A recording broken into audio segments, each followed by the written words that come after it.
dalam acara Talkshow Sudut Pandang TV9, dan hari ini acara Talkshow Sudut Pandang berada di Auditorium Universitas Merdeka Surabaya. Dan bersama kami ada Mas Sastro dan Kang Muslim Abdurrahman. Kita sedang membahas tentang jejak guru bangsa, mewarisi kearifan Gus Dur. Dan tadi kita sudah berbicara dengan kedua sahabat-sahabat Gus Dur. Orang yang mengenal Gus Dur ini adalah, kalau dalam bahasa fikih Mas Sastro, ini disebut ashabu Gus Dur gitu ya. Ada ashabu Syafi'i, ini ashabu Gus Dur gitu ya. Baik, tadi Mas Sastro bicara bahwa Gus Dur sangat Indonesianis ya. Dia selalu berpikir tentang bangsa ini, orangnya ngemong.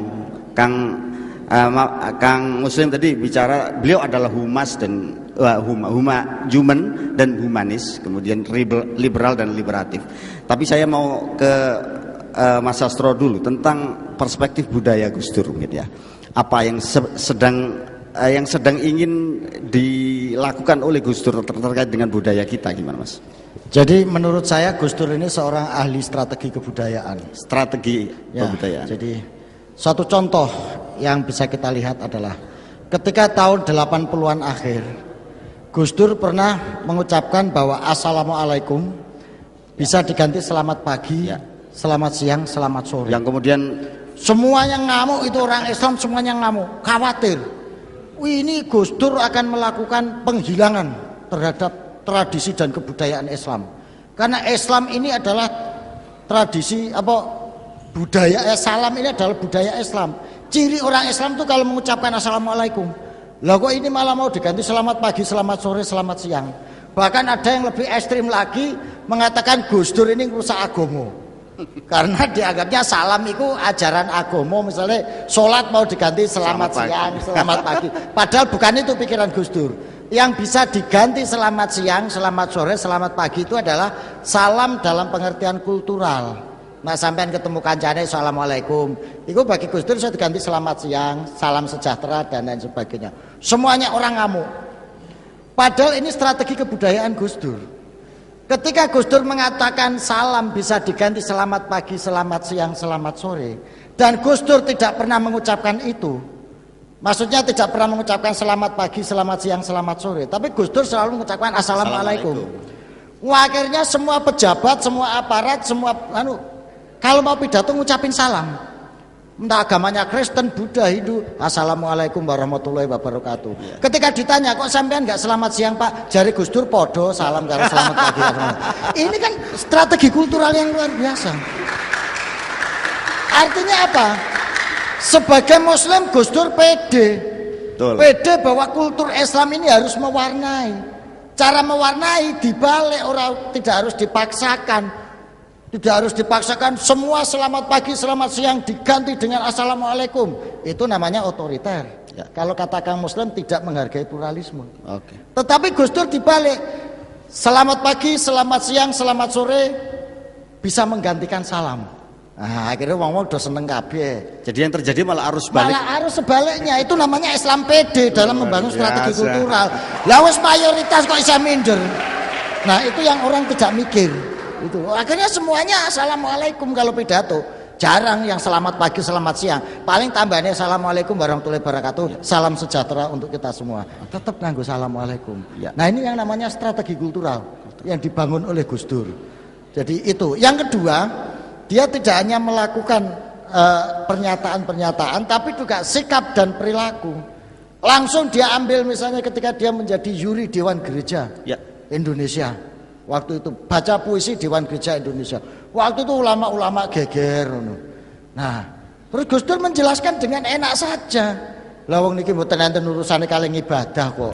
Sing mboten angsal niku nek urusane ibadah. Nah, urusan ibadah nggih lakum dinukum waliatin. Nek nak urusan muasyarah masalah sakofiyah nggih mboten napa-napa to wong maca puisi mawon. Nah, ini adalah seorang ahli strategi kultural yang bisa menggunakan logika orang yang mendebat untuk untuk membalikkan biqadri ukulihim tadi disebutnya. Khotibun nas biqadri ukulihim itu ya seperti itu. Jadi inilah yang menurut saya beliau itu seorang ahli strategi kultural. Sampai pada persoalan pribumisasi Islam dan lain sebagainya itu. Nah, artinya apa? Bahwa Apa yang dilakukan Gus Dur pada persoalan kebudayaan itu mengisyaratkan beliau sangat memahami akar tradisi, paham sejarah dan ngerti budaya masyarakatnya. Jangan kayak orang sekarang, budaya nggak ngerti, tradisi nggak ngerti, sejarah nggak paham. Sudah kayak gitu sinau neng Arab. Begitu pulang dari Arab jadi Wahabi kabeh, bapaknya diseneni. Karena nggak paham budaya. Jadi anak hilang, hanyut semua. Jangankan bicara soal strategi kultural, jangankan bicara tentang resistensi tradisi, nggak ngerti. Nah, tapi Gus Dur memahami itu semua. Pemahaman terhadap tradisi, pengertian terhadap kultur, pemahaman terhadap sejarah. Inilah yang digunakan kapital sebagai social capital, cultural capital bagi Gus Dur untuk membangun strategi kultural dalam mengekspresikan sikap gerakan. Pemahaman beliau tentang budaya, kemudian talenta seni beliau, itu menurut Mas Sastro itu muncul dari mana sebenarnya? Muncul dari proses kehidupan yang dia resapi, yang dia internalisasi. Gitu. Dia ini kan ketemu dengan berbagai macam orang. Mulai yang gila, setengah gila sampai gila beneran ada. Mulai yang pinter ngetop sampai yang tradisional enggak apa ya ada. Mulai kitab kuning yang klasik sampai postmodernisme yang kritis, beliau tahu. Seluruhnya ini oleh Gus Dur itu diramu, dikonstruksi ulang. Tidak langsung beliau menjadi agen pemikiran atau pemulung ide. Apa sih pikiran orang situ dia sampaikan begini?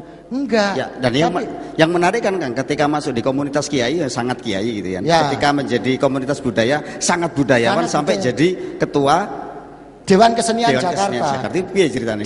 Dan itu bisa menjelaskan semuanya.